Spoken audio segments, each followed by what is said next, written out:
Good morning, student.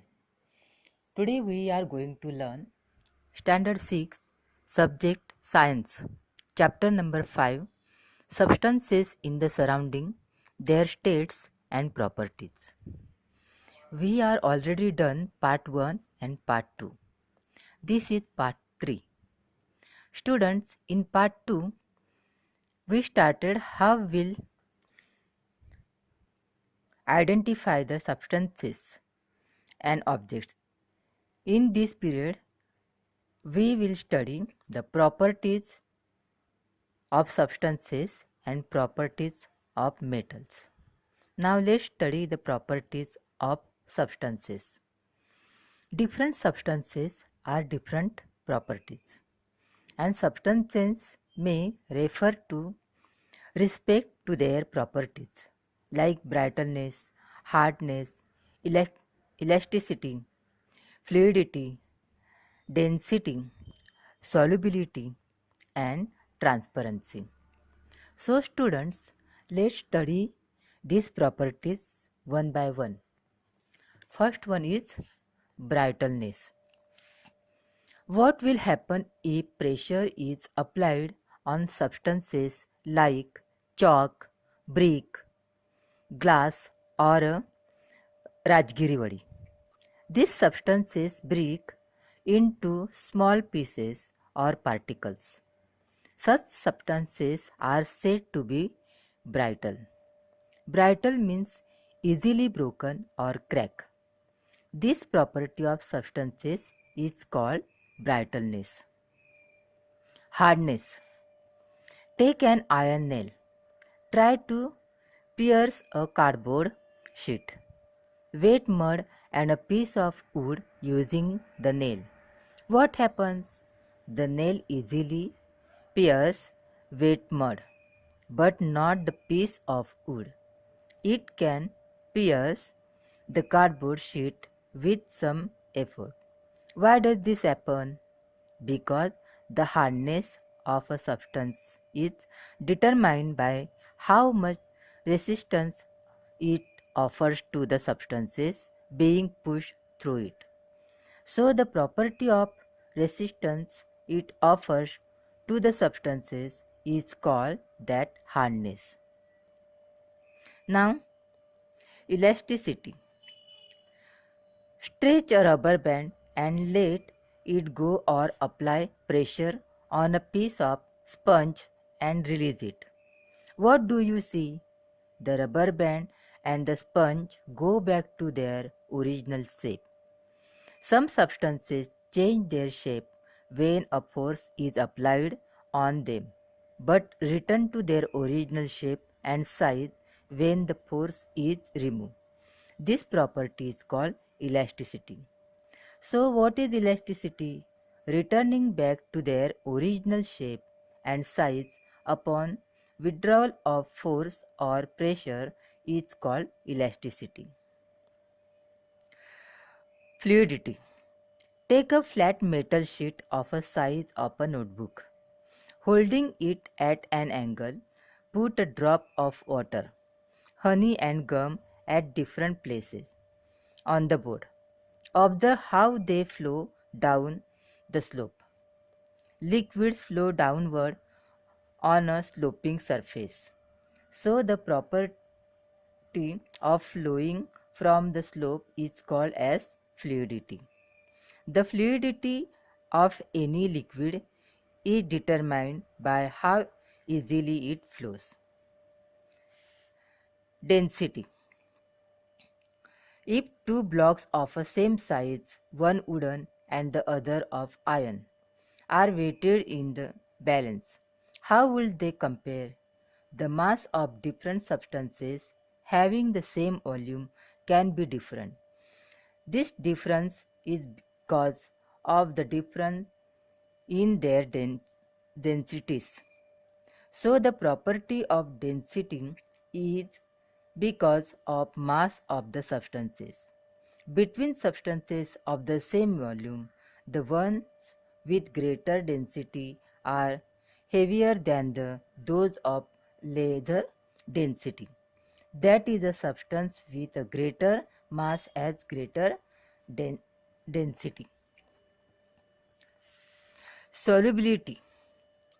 Take a glass of water, add some salt, fine sand, and sugar to it and try to dissolve them. Repeat this, replacing water with kerosene. What do you observe?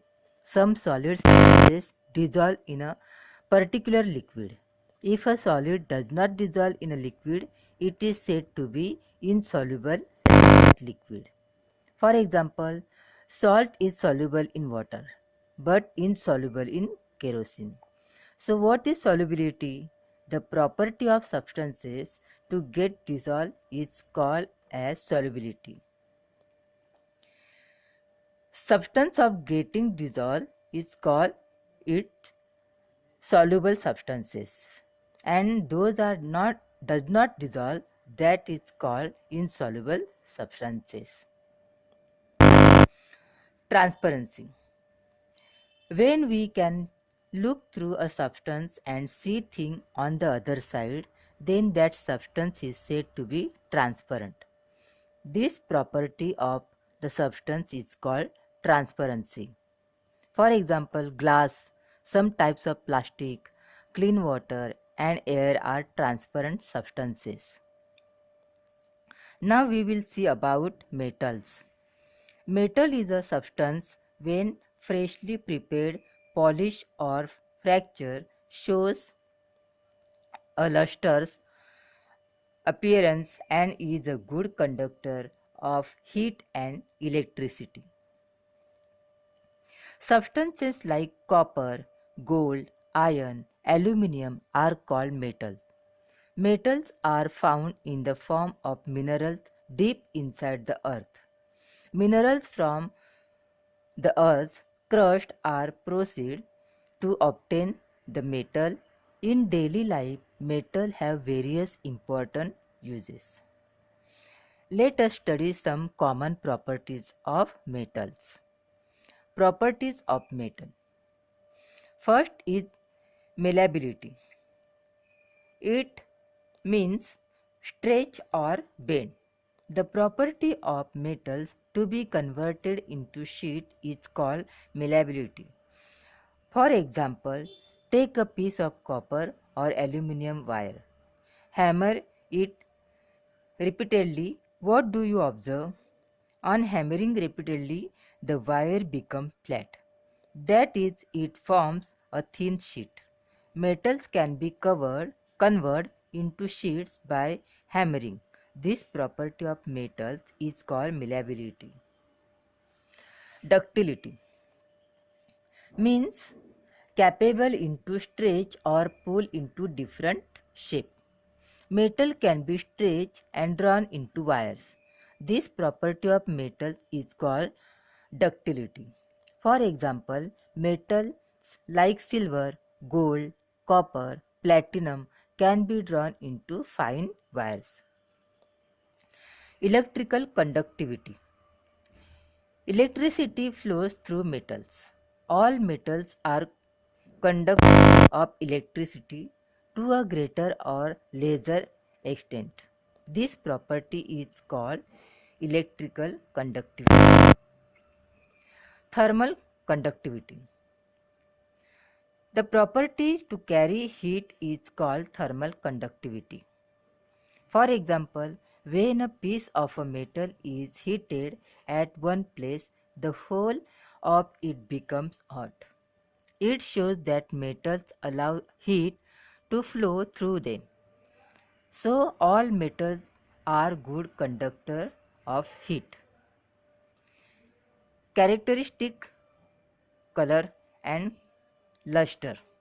Luster means shinier, glitter, shimmer, etc. Metal have typical shine or luster. Every metal has a characteristic specific color by which it can be identified. In this picture, you can see example of the luster and color. Sonority. The ability of metal to produce ringing sound is called sonority For example, plug the string of a musical instrument like a tanpura or veena. Ring a bell or hit a steel box with a metal spoon. Strike a wooden table or a marble floor with a wooden stick. Metal produce a ringing sound. This property is called the sonority of metal. Always remember. Students, here are some points which you always remember. During the rainy season or at any other time, do not touch the exposed electric wires or metal parts. Keep all electric lamps or other appliances switched off when not in use. For example, even when the TV is switched off by remote control, do not forget to put off the main switch. It helps to save electricity besides protecting us from any possible danger. Ask your seniors at home to check the electric wiring and fittings in the house periodically. So students, here we finish the chapter how you solve now you solve the exercise of the lesson and send me in WhatsApp group. Thank you.